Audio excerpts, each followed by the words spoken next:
Bonjour, bonjour, bonjour.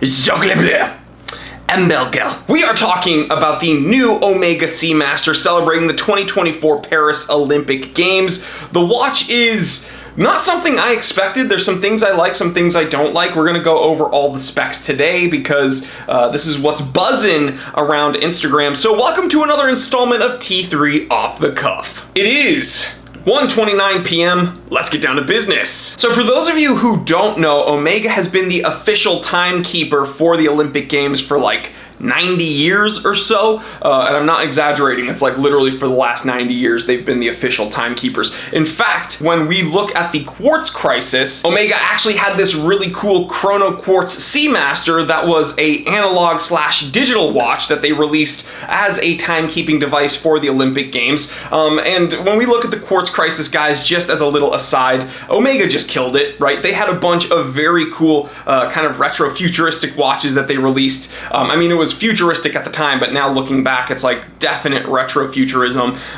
with some honest risk taking, and we don't see that from watchmakers nowadays, and I'd like to see more of it. But out of necessity during the quartz crisis, you know, a lot of Swiss watchmakers were falling by the wayside, and Omega was like, no, we're not going down without a fight.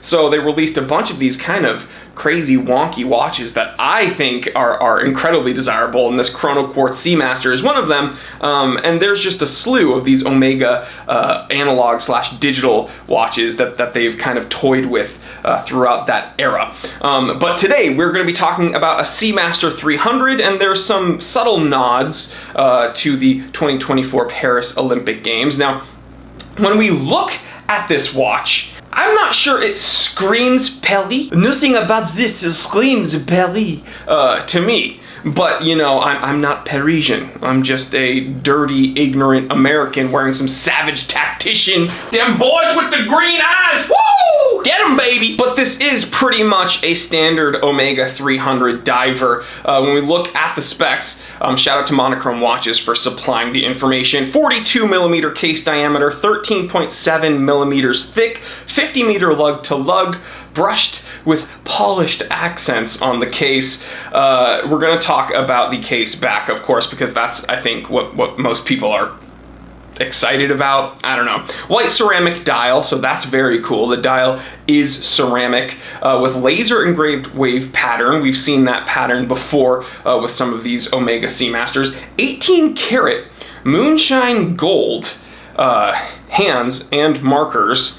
And then, of course, when we look at the bezel inlay, you get some more gold over there with kind of a sandblasted finish. So let's get into the things I like and the things I don't like. This isn't an official time teller review, so we're not going to really do pros and cons because I don't have the watch here in front of us. But yeah, one thing I really do like about this watch is that it's not a limited release. And I know what you're thinking. This being an Olympic celebratory watch, they would do some crazy thing, BSing it up and down with the marketing, making it limited.